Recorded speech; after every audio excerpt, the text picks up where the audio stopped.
Hello everyone, happy Thursday, normal Thursday gang. Back to our normal time slot, which is cool. Welcome to those people that haven't been on board before. So the next hour, we're going to go through a lot of edits on Capture One version 20. We are going to spend a couple of minutes talking about version 21 very quickly to begin with. But we're not going to be sticking with that subject and topic. We're going to get into editing, which is the primary reason why most of you are here. So to that end, the version, of course, as always, that we use for these editing sessions at the moment is version 20. It's the latest build, which is version 13.1.3 or 20.1.3, depending on if you're using the marketing versus the about screen. But either way, you can check by going to Capture One and About or Help About, and it'll tell you. If you are not running the latest version, you will find that some of the stuff that we do in this session may not apply to you. You might not have the exact same tools. So please make sure you're either up to date or are aware of what the differences are to your version. So, what a week so far, boys and girls. So I've obviously seen in our forum on Facebook, as well as on some of the YouTube comments and some of the other Capture One forums that are around, a very mixed reaction, it's fair to say, in terms of the version 21 sneak peek that was done on Monday. So that we don't end up with a barrage of questions about 21, I'm just going to spend 5 minutes talking about it first, so that you guys can sort of understand where I'm at. And obviously, throughout the whole session, you're welcome to put in comments, and we'll try and cover them off as we can, and then we'll get into the editing. So, Capture One version 21 sneak peek was done this week. David and Alex did a great job of showing some of, and this is the key thing, some of the new tools that are in the proposed version 21. So, first thing to say, remember that what they're trying to do is show people, literally in those words, a sneak peek of what could be coming up. So there's a risk with software development, which is if you don't tell people what's happening, people think that you don't have a roadmap. If you do tell people what's happening, you've got to be careful what you promise, because some things in development get promised or get planned for or get designed and then may not make it through to the final version. So what the team have clearly been trying to do is to let people know information as and when it's confirmed, so that people can look forward to what's coming. So the session this week was the first of a few sessions which will start to leak, and well, not leak, start to broadcast and publish the things that are coming in. And those things were in this week's one were really simple. So speed edit, pro standard ICC profiles, Apple's M1 support, and the in-app tutorials. There's other stuff that's going to come. And that was told to everyone by David and Alex and whatever. But I just want to cover those ones that are coming up that are confirmed already, so that we can all be on the same page. So speed edit. One question that some people had, and I saw it a few times in different places, is are you changing all the shortcut keys? So what happens if I hold down 1 to change white balance in speed edit, because my 1 is my rating, for example?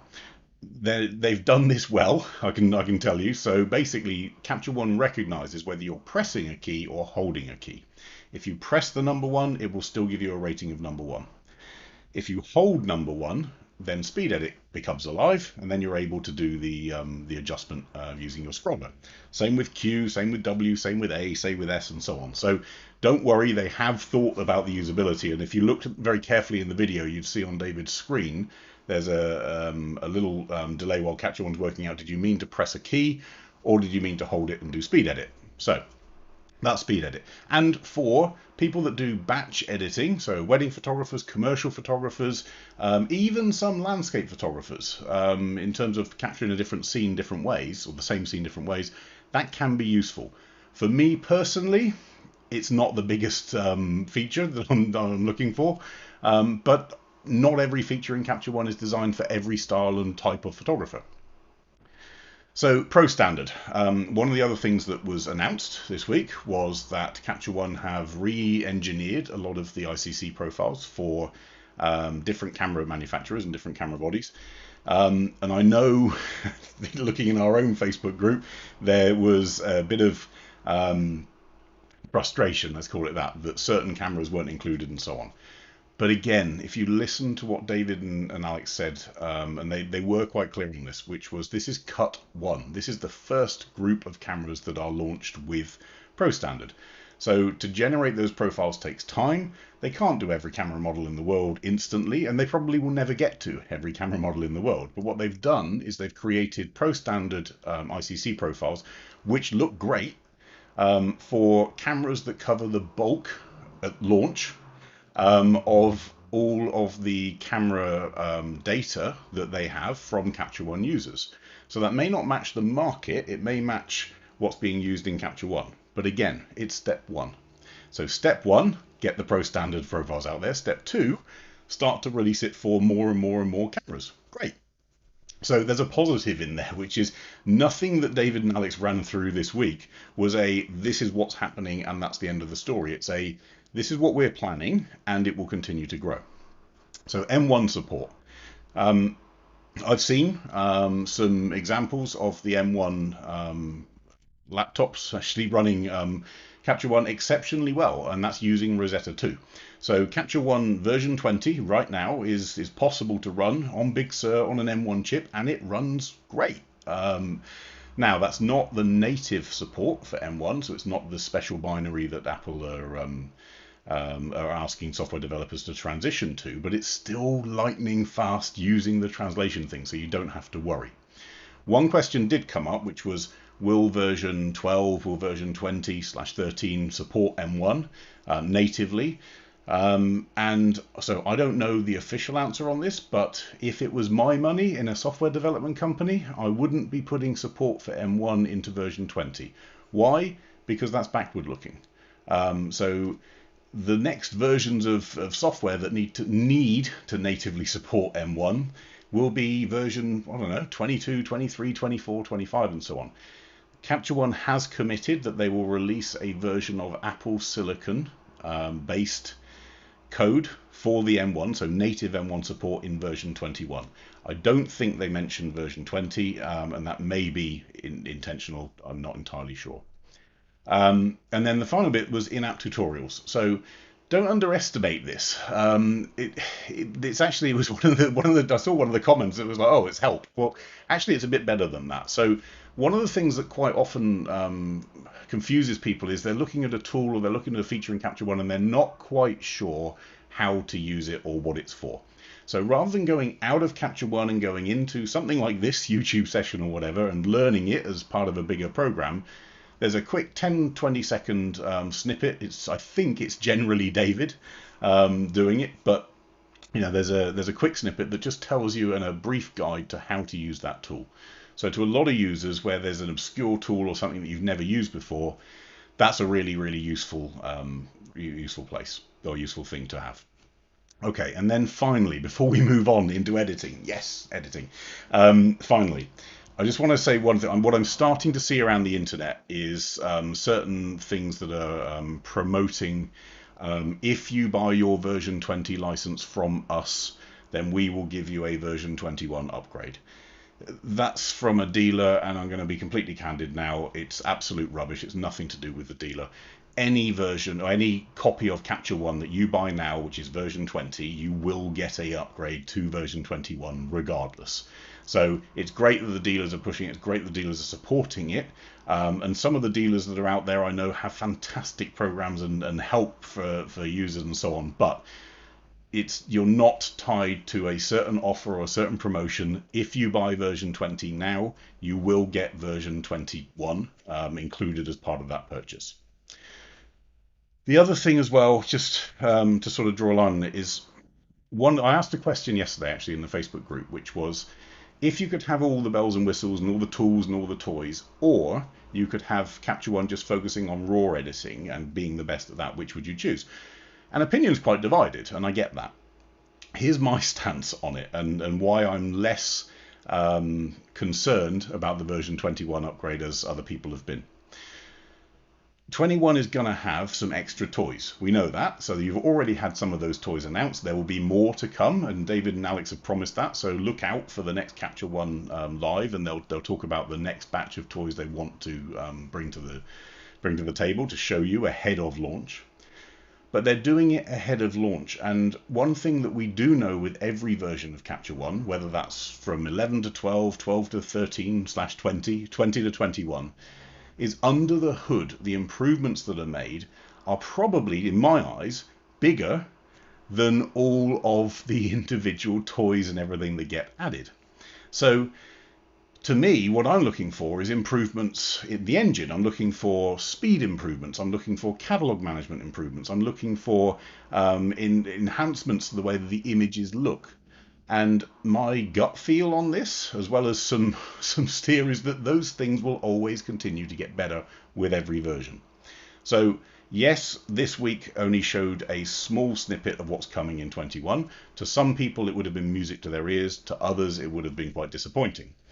The next time that David and Alex are online, have a look again, see what they announce as the next set of tools and everything that they want to bring to people to show them ahead of time. But please remember, they're showing you stuff ahead of time. They're trying to bring you guys effectively into the circle, as it were, to see what's planned in version 21. Not all of it is final. Not all of it is going to launch 100% right. For instance, the Pro Standards, they can't get it for every single camera on launch. It's just not feasible. It's just not feasible. But you can see the direction they're going. And to me, that's the positive in this. So there we go. Now, if you don't want to pay for Capture One version 21, remember you can still win it. So you've still got another, what have we got, 3 days? So until the end of the 22nd, you are able to submit your edit, so the best edit we're looking for, and there'll be a winner and a runner-up. The runner-up will get a style pack of their choice. The winner will get their version 21 upgrade paid for completely, so added to your account. Or if you're a subscriber, then we're going to add a year onto your subscription free of charge for the winner. So there we go. Right. There we go. Let's move on. Let's get into Capture One with a really cool image to start with, which is Rio Tinto, I think, from Gundula. By the way, if there are questions on 21 or 20 or whatever, reach out to the Capture One guys as well. And don't forget, put in feature requests throughout the year. We don't have to wait and see what they're going to deliver. You could actually put stuff in ahead of time and say, look, I want to see this. The more feature requests you get, maybe it's a way of steering some of the development into the way that large numbers of people want. Okay, so Gundula sent in 3 images, sorry, all edited. So we've got the EIPs, which is really helpful from my perspective because I can see what you've already done. And in here, so we've got all the normal stuff. So they've loaded on the lens profile, great. They've done the distortion profile, also added in some light fall off, and we'll come back to that in a second. So lovely long exposure. It's a 2.5 seconds, so just enough to get the water moving, but not so much that the trees blur. So good call on that one. But there are a couple of things on this one, and there's a couple of things on the next one that I just want to think about having a little tweak with. The first is up here. Now, if I go to the original image here, obviously it's a little more dull. We don't have all of the layers that Gundula put in place. So we've got in here a Luma Range on some of these layers as well, which is great. So it's picking up on the water. It's picking up on the sky in particular. So if we look at that Luma Range as well, it's only the brighter areas. So great.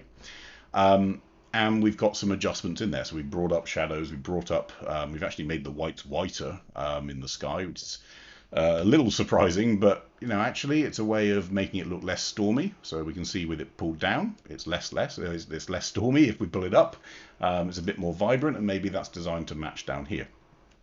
But the only bit, and it is the only bit in this image, because I quite like the crop that's been used and the rotation. The only bit that bugs me is the light flare that seems to have been crept in from in here, and I'm not sure what's caused it. I haven't been able to actually get into what's actually caused this area to be brighter than the rest of it, but it's a really quick fix. I'm just going to create a new layer called top left. Click on our gradient tool, so standard gradient, pull it across here so we can see into there. And then this area here, we can see it sits in the shadows or mid-tones area and so on. So I'm just going to pull those shadows down a little bit there. Now, if that's too much, we can back it off up to here. but I really want to see that darken down. So I might even use a little bit of exposure drop as well. And to me, that's just it doesn't quite explain to me why this is so bright up here. And really the focus of this image is this flow of water along here from the left down to the right. So using this top part as a distraction doesn't quite sit in my head to be quite right. Overall, it's, as I say, it's a nice crop. But what has also been lost in this edit, while it's more vibrant, is we've lost some of the original toning. If you look in the original, this one on the right, the there's a certain redness about it. It's very red. It's you know, it's the Red River or whatever it was originally called. And in here we've lost some of that. We've sort of got a bit of a greeny, strange sort of tint going on. Now it's not the water, because that's masked there. It's not the blue sky and the trees. It's not the bridge. It's not the sky. It's actually done in the background. And what's happened is the white balance has been pulled down, but the tint has been pulled down as well. So if I go to our original, oops, we can see the white balance was a lot warmer, and also the tint was actually towards the magenta area. So we've got a scenario where on our background layer we've actually shifted the white balance, which will have the effect of making the water look a little more blue by cooling it down, the overall image. But it's also lost that red tone in the rocks, which is really, really powerful. So all I'm going to do is just pull back up on our background, just this Kelvin up here. Now as I make it warmer, remember quite often when I talk about this, Kelvin and tint need to be considered together as two functions that are linked. So as I bring it warmer, I'm also going to adjust that tint to bring back some of the reddishness rather than the green, because if I just warm up the Kelvin, so just the white balance, and leave the tint where it is, not only do I increase the yellow, but also I can end up with a slight green tint and green cast onto the image. So I'm bringing up the Kelvin, but I'm also bringing up the tint until I get back to, and I'm doing it by eye because obviously this one here is a little under, so if I pull up the exposure, I'm just making sure that we're in the right place. Now we are, but here's the thing. Part of the reason that this was brought up was to keep this water here looking a bit more green, a little bit more blue. Sorry, Earl's just asked, sorry, I missed a couple of the comments.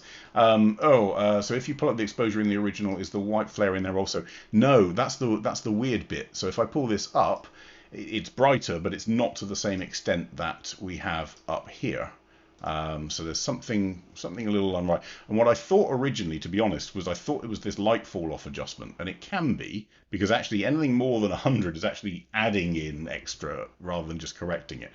So maybe if we back that off a little bit in the lens profile, so light fall off back down from 120, because I've done that, that might actually then mean that I can pull back this top left exposure drop a little bit, and maybe our shadow drop a little bit as well. But then we start to get a much more balanced feel to the exposure in the shot.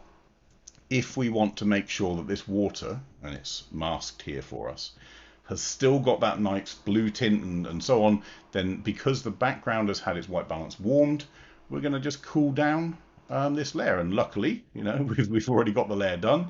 If we push the tint to the right, we're going to get pink water. To the left, we're going to get green water. So I want to keep the tint relatively neutral. And I'll pull down this Kelvin until we get some of that blue back. So we've got a nice blue stream, great blue water down here where it hits the rapids part. But we're back now to this nice red feeling, the reddy colour in there. Okay, and Serge just said you're not alone finding white balance issues. I agree. So, and on a lot of sessions previously, you'll have heard me say this, which is the white balance genuinely controls or drives the feel of an image.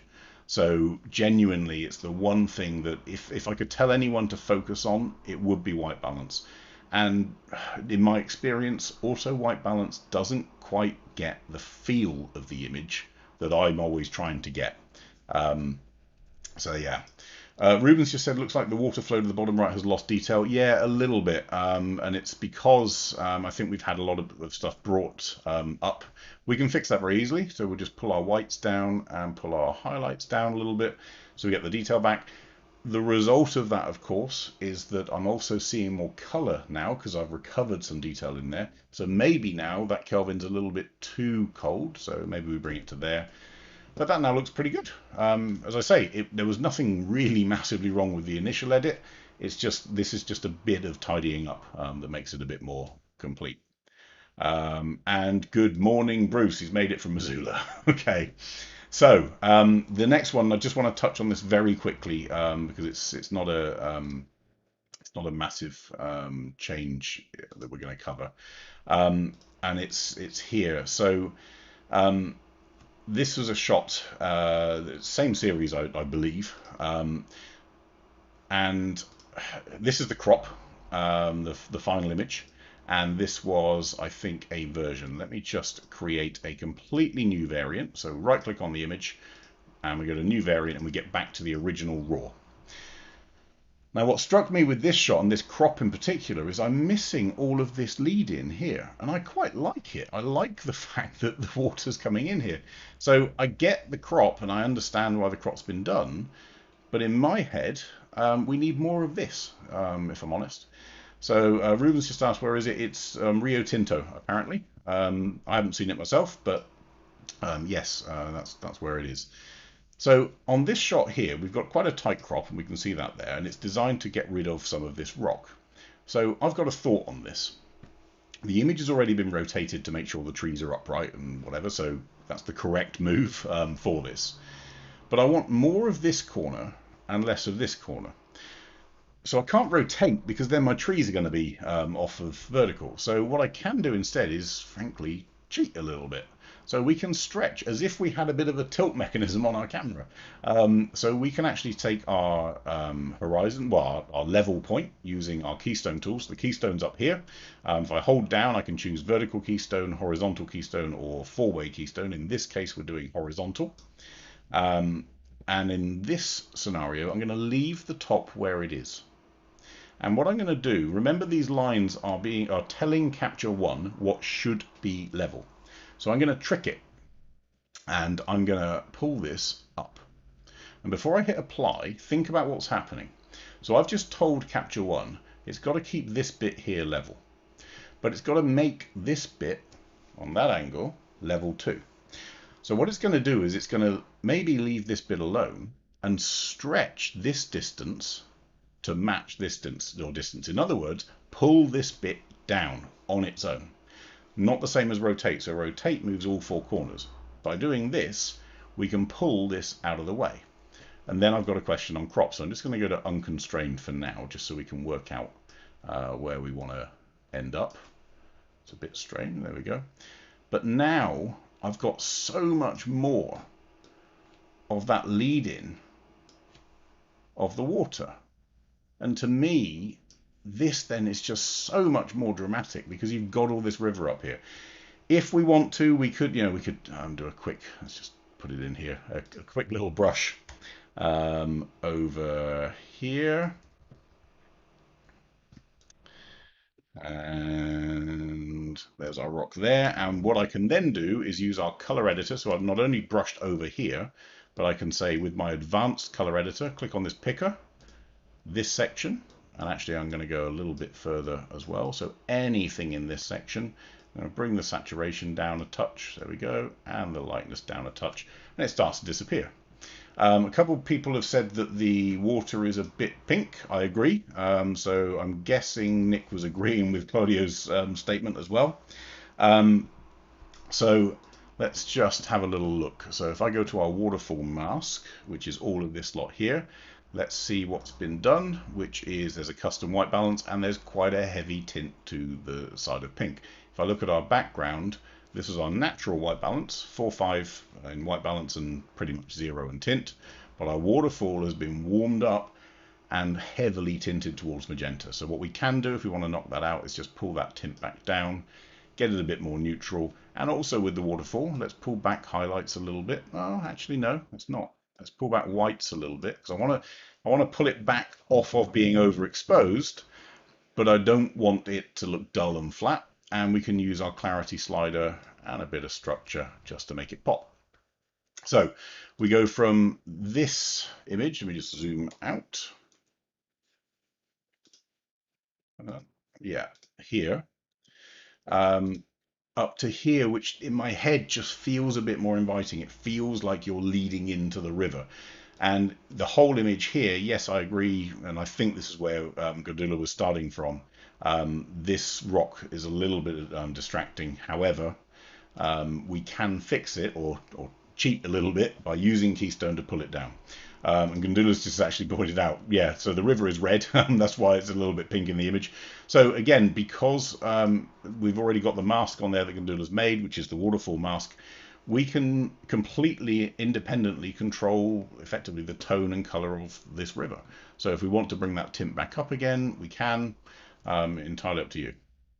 Okay, so those are those two, and genuinely, as I say, they're real small changes and tweaks, but it just feels that these needed, certainly on this one on the left, the first one, the rocks needed their red back. But also we had a little bit of an issue with the light flare up here. In this one, I just want the frame to come a little bit further back, so we've got a lead in of the water itself rather than cropping it a little bit too tight. Okay, so don't forget, and actually Nick's just just picked up on it, it's cutting on the Keystone. So you can use Keystone in little clever ways to twist and warp an image in a way that Rotate can't. The time to be really careful with Keystone, and genuinely really careful with Keystone, is when you've got structures. So when you've got buildings, when you've got towers and monuments and stuff like that, if you start stretching stuff, it's going to look weird, so just be really careful with it. But for landscapes, generally, you can get away with effectively just tweaking a corner or pulling one part of the image a little bit more than the others. Okay, let's move on to a shot by Michael. And in here, so this is a shot of Dartmoor, I believe, so southwest of the UK. Bill's just asked, am I using a Wacom mouse or a trackpad? Right now I'm using a mouse, but I have a Wacom right here as well. It's a bit easier with some of the other software that we use for these to use a mouse. So this is the Dartmoor image, and this is the shot that Michael sent in with the edits that he'd made. Now, I'm sort of in a place where I get why the temptation has been used to pull up all that clarity and to pull up all of the detail in the shot, and it certainly makes it more vibrant. But what's happened is, as a result of the way it's been done, we've got all these halos around all the edges, and I'll show you why in a second. We've also got a strange thing. I actually funnily enough, I spoke to David Grover about this because I can't work it out. In the original shot, there's a car. In this shot, the car has been replaced. But here's the bit that confuses me.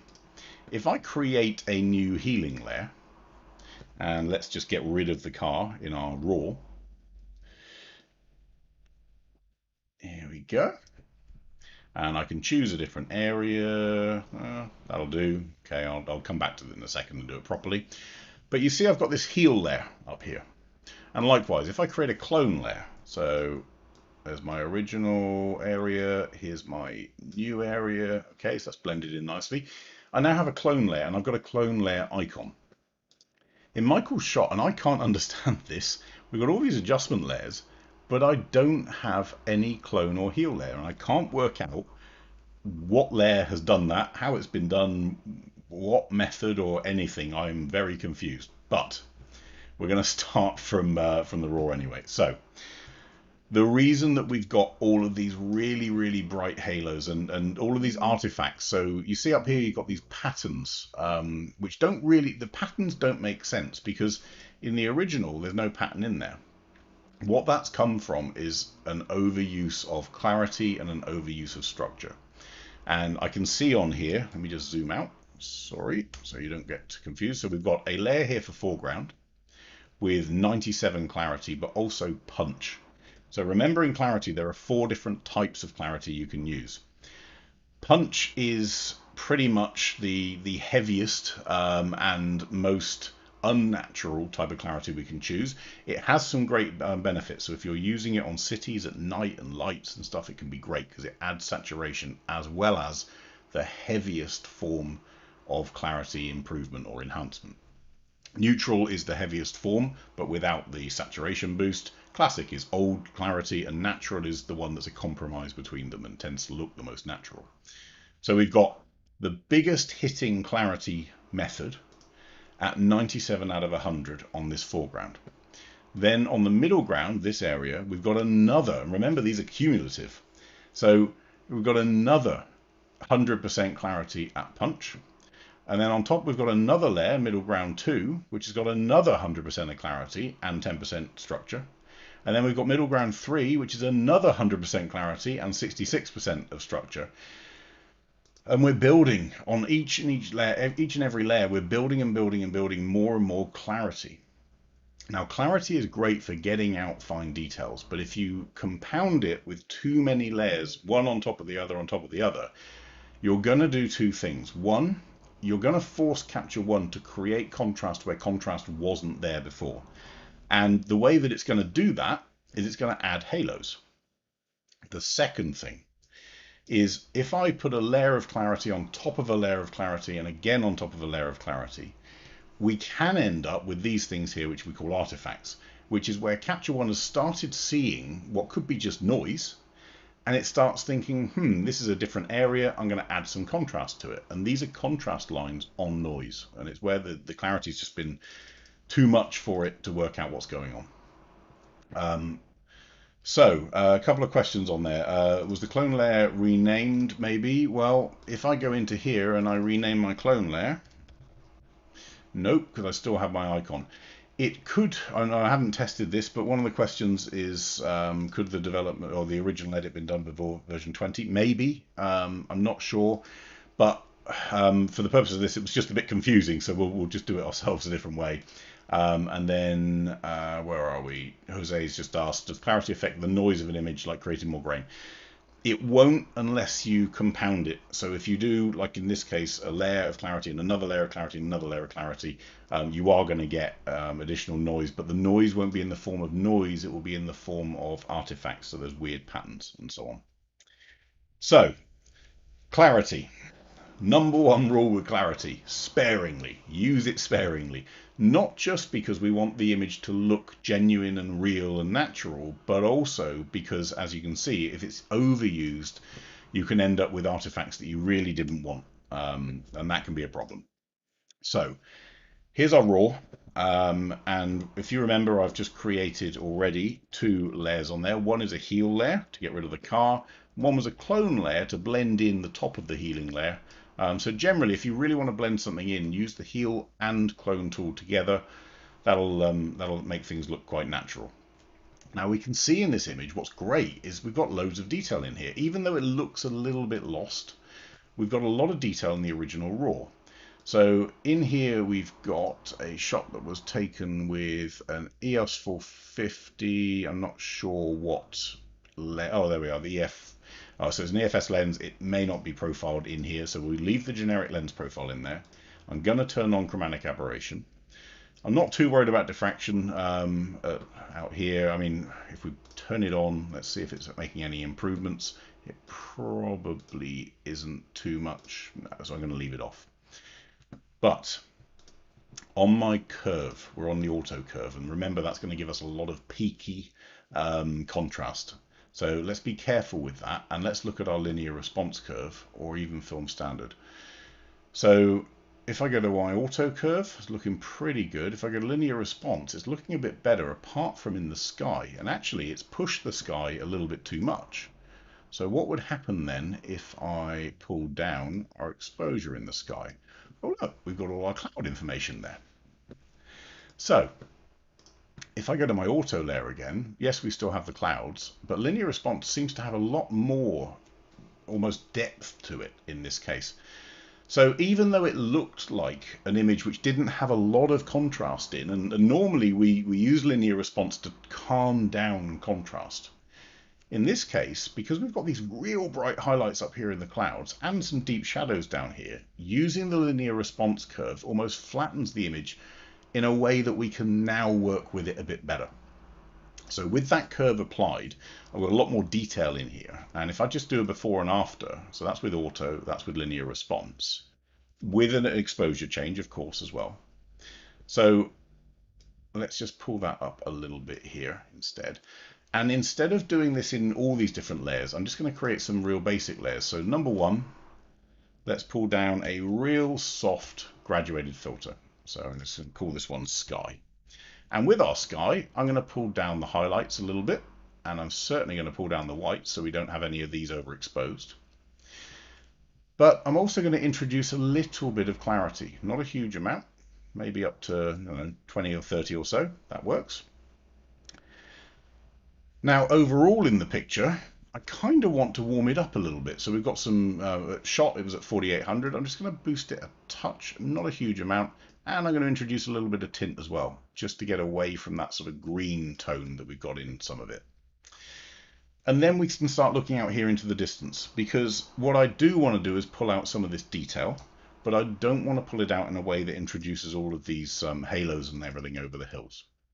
So to my eye, what we're going to do is we're going to add a new layer. I call it central area. And I'm going to create a radial mask. So a really, really soft radius, really soft fall off on a radial mask. And the reason it's soft is because I don't want someone to see there's an area of the photo which is masked. We want that drop off to be really soft. The way we do that is we make the distance between this outer line and the inner line as big as it can be. The bigger this distance, the softer the mask is. As we bring these closer together, you can see the mask fall off is really, really tight, and you'll notice a mask. So we're going to bring it right the way in there. That's great. And I'm just going to invert that mask. So we're now doing the opposite. We're now affecting the red area, not the outside. And with this area, yeah, I can afford quite a bit of clarity boost in here. So let's just zoom in. And with this area, we are going to pull up using natural, not punch. Using natural, we're going to pull up some clarity. We're also going to pull up some structure, which is going to give us a bit more sharpness or perceived sharpness into that scene in the middle. Now, with all that done, we then end up with a lot more detail, but it's still lacking something. It's still missing something that sort of makes it complete. And to my eye, we can afford in our background to add a little bit of vignette into this shot, just to bring the focus into here and into this smoke. Now, this is a very different feel of image to, let me create a new variant. So here's our original with car. Here's the edit that I've pulled together. Now, we can, of course, use our levels tool. Now we've done all of that recovery to just pull this in here and just pull this in here. We could also just expand our midtones to be deeper or to be a little bit lighter. So let's go to there. And with that done, we've got a bit more contrast pop again, and we can see these clouds more clearly. So I think we're in a better place than we were here. And certainly if I do a before and after, we've got a lot of detail back and so on.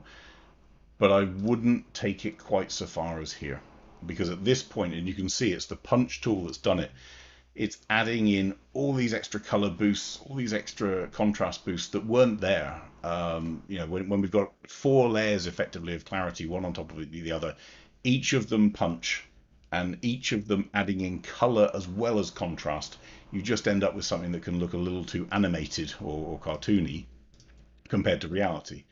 Now, if we want overall in this shot to do, and let's just create a new filled layer. So this layer is going to have everything below it covered. With that filled layer, I can, of course, pull up a bit more contrast. I can pull up a bit of shadow if I want to.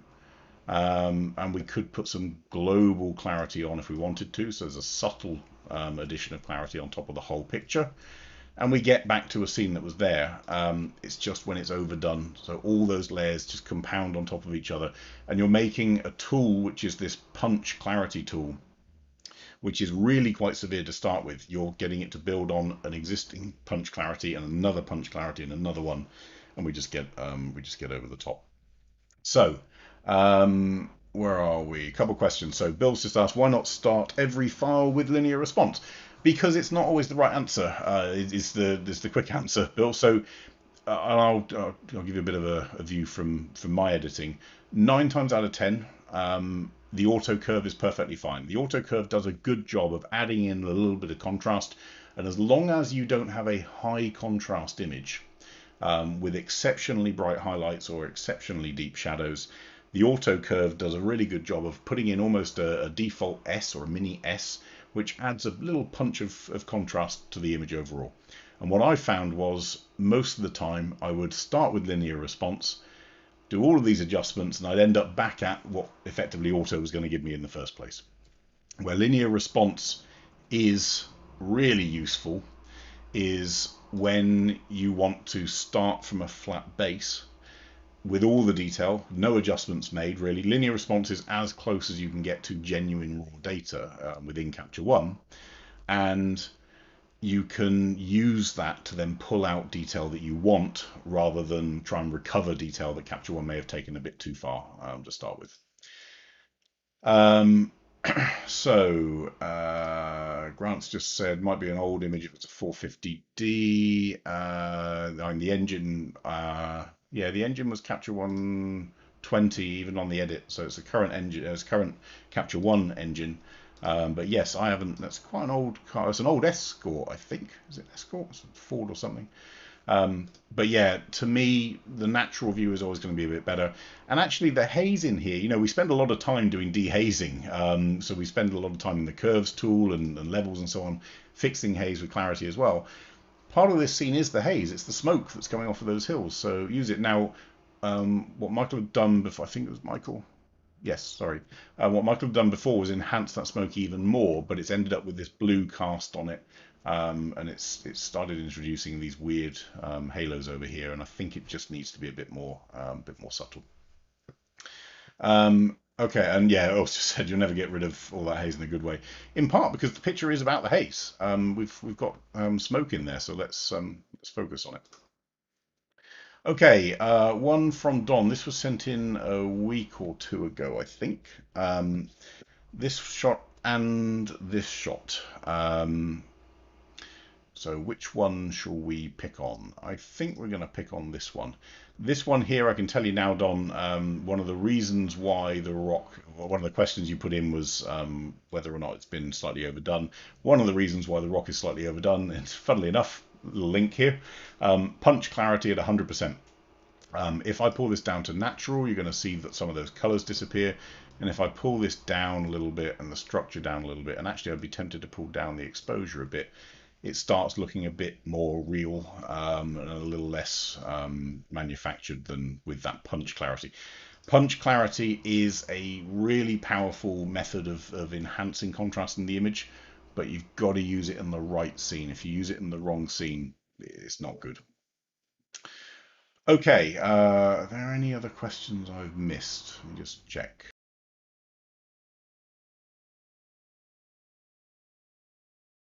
No, okay, we're good. Okay. So, this shot, where are we? Don's shot. So we don't have a camera lens profile loaded in. It was a Nikon 810, I think. Yep.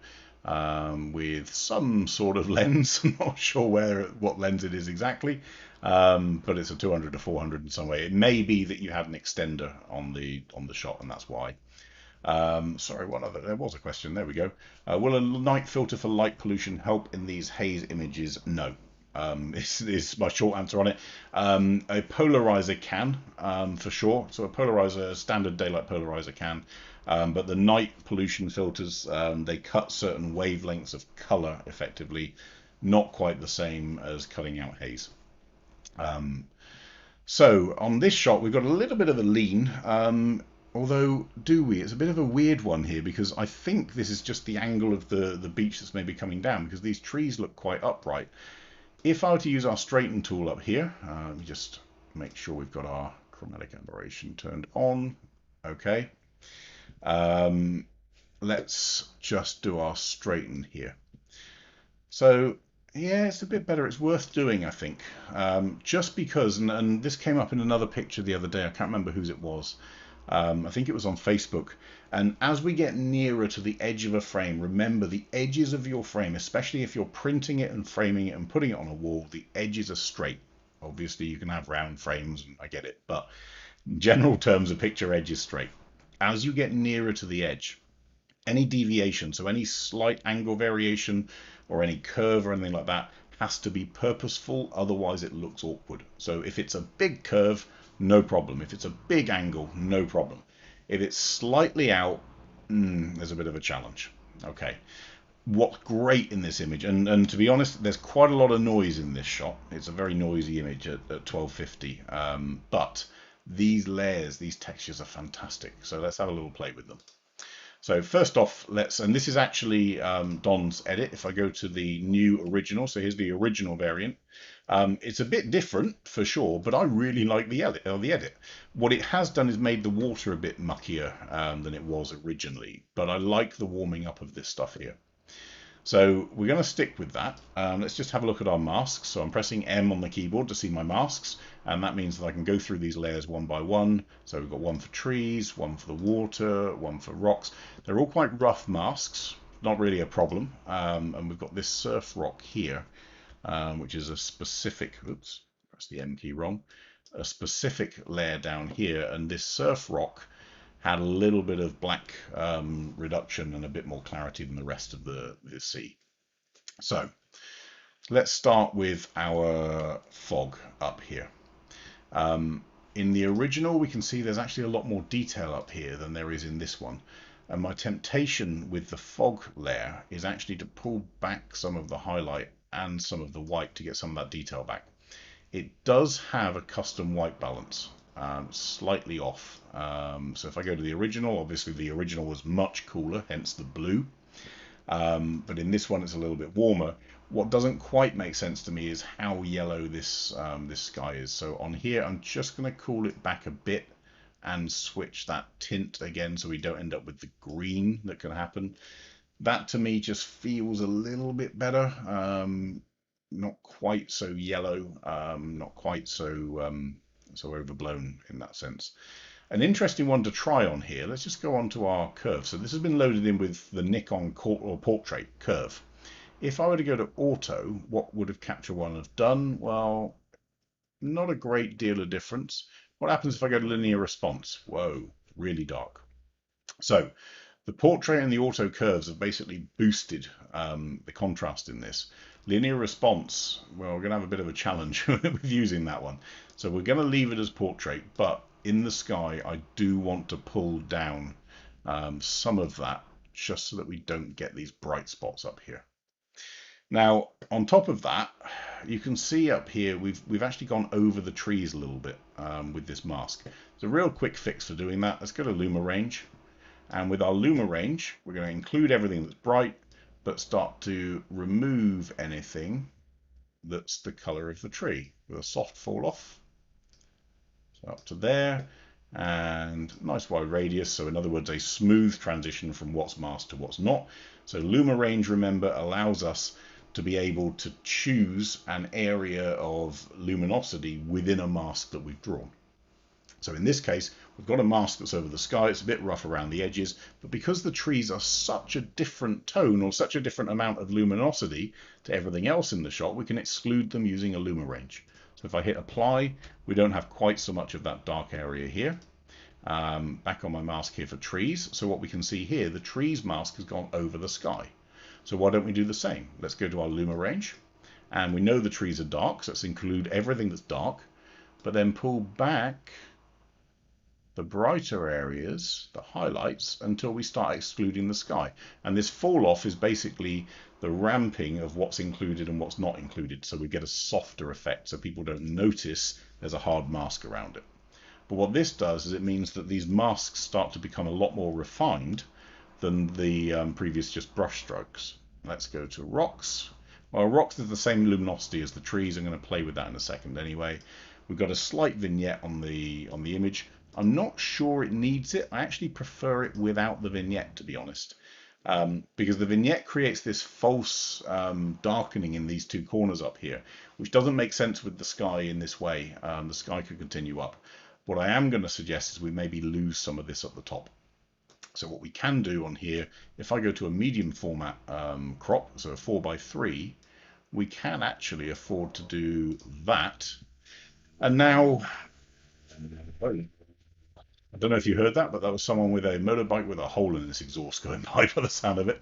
So without the full length of the shot, we're going to get a lot of stuff up here that we want to make more interesting, and I think that's why Don then added on the vignette up there. we can just crop it through. So we can make it a 4:3 crop, which is a standard medium format crop, and no issue. Now, with our sky, so let me just go back to our, was it the fog layer? Yeah, it's called fog. Up here, I'm still not a fan of this color here. So I know I've got it masked. Let's go to our color editor, and I'm going to choose. In fact, this one's had it chosen already. A bit strange. I'm not sure whether Don did that, but I'm just going to redo it. So let's just click on this area here. It's in this bracket, so sort of green to yellow. And what we can do is we can have a bit of a play. So let's turn up our saturation to start with so I can see what's happening. I could just turn on this view selected color range so I can see it. Now, even though this is going to affect any color in the whole image within this arc, because we're only talking about this area that's masked, it's only going to be the area of the image which fits in this color arc in that mask, in that Luma range as well. So it has to be a certain brightness too. So it's a really specific way of getting hold of one particular area. So with that done, we can change our hue. So we can go more green or we can go more red. We could darken it down and we could reduce the saturation. So in this case, I'm going to pull it to be slightly more red. We're not going to leave the saturation at that level. I'm actually going to desaturate it and darken it a little bit. But again, not too much. Just be really careful with all these things to do it to an extent that doesn't overdo things. So if I were to undo that, so hold down the Option key or the Alt key and click on the reset button and then let go, you can see it's a really subtle change. So that's without and that's with. And all we've done is we've just filled it in. We've made it a bit darker, just a touch more in darkness. And we could get away with a bit more of a saturation reduction as well, just to take away that obscure distraction up here. Now these rocks, finally, I think. Oh, sorry, no, there's two things, sorry. Water. We've already got in here a darkening of this sort of yellowy color in the water. But I would actually be tempted to desaturate rather than just darken. So I'm going to include more in there. And actually in the overall area, I'm going to just cool this down a little bit. Just to there, so we get a bit more of a blue pop. Now, again, this water the mask is going over the edge. So I'm just going to use my erase tool. No hardness. And I'm just going to soften that edge. In fact, I'm going to leave it at 100. And because it's a gradient mask and the gradient goes up to here, it's asking me if I want to rasterize it. I've got two choices. I can either do it with a rasterized mask and erase, or I can just actually change the gradient position. In this case, just for fun, I'm going to rasterize the mask, and I'm just going to, with a reduced opacity brush, so not 100%, which means every time I'm drawing, it's another extra bit of that brush or eraser. I'm now getting rid of this overlap that we had on there. So one thing I have seen on this image, Don, a little bit is some of the masks are a little bit rough on the edges, and that's fine. But where you've got a rough mask here and a rough mask here, that boundary, you end up with these dark tones and light tones, and they don't quite make sense. So I'd try and just be a bit sharper on the mask edges. The rocks, great. But again, with these rocks, we can afford to push a little bit more clarity up there. But I'd actually use contrast on these a bit. And what I'm going to do then, with that mask done, is use my eraser at a low opacity. So each time I brush, it's a little bit less each time. And I'm just going to introduce that contrast a bit more cleanly, so we don't have this sort of overspill into the tree area, which is why you're seeing these sort of halos. So I'm almost painting areas that I want to reduce that contrast on. And it means that if I pull my opacity right the way down to 10 to 15, what it means is I can softly grade this in. It's a bit like painting on a canvas, really. Let's have a look. Okay, so a bit more. Okay, so I've got a bit more punch in those rocks. Down here, we could go for a little bit more. So actually what I can do is I can create a new layer called Rocks 2. whatever we wanted to call it. New brush, so I'm going to just pull that up a little bit. And down here, I know I want to increase that clarity and contrast even more, but without affecting the rest of the shot. So here we're going to punch that clarity a bit more, punch the contrast a bit more. Now it stands out. We could add in this rock here by just drawing it and adding it into the mask. Got a bit more clarity out there too. Okay, a couple questions on there. Yeah. So love the CSAC image. I do. It's a lovely image.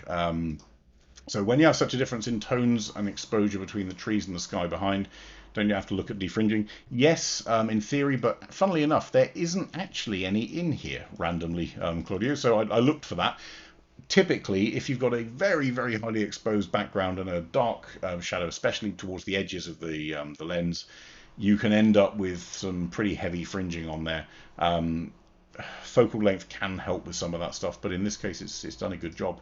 When I shot into the sky, I had a slight pink cast. Oh, sorry. Hi, Don. Don's online. Cool. Had a slight pink cast to it. I was trying to enhance it. Okay, so we'll come back to that in a second as well. So if you drag the color editor sample tool, does it include more pixels? No. It'll stop. It'll sample the bit that you let go of the mouse on, effectively. I actually like the yellow in the sky, says Pascal. It's natural as well as the sun filtered by the clouds. Okay, so let's go back onto our fog layer.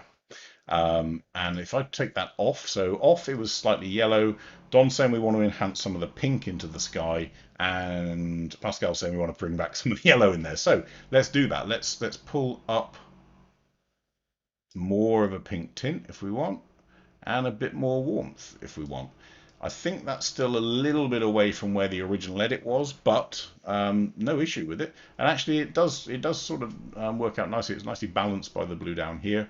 Just be careful with that difference between the sky and the water, especially when we're talking about reflecting light and color. It doesn't always make sense. Sometimes a polarizer will have this effect for you, but if the sky is pink and yellow and warm, but the water is really cold blue, normally water will reflect elements of the sky, so you may need to make sure that that balance is correct. But to me, that's a pretty nice edit. I mean, it's well brought back from some of the details in here. It's a shame it's quite so noisy in some of the areas, but it's not the end of the world. It's still a nice shot. What I am going to do, just for completeness, is one further layer, left hand exposure, and I'll show you just with a really soft brush, not much opacity. I'm just going to draw a little mask into this side. Oops, grabbed that by mistake. Into this side here, and with that side I'm just going to pull in our exposure a touch just there. I don't want to get it lighter down here. It's nice that this is all the same tone. Okay, so I think that is us for today.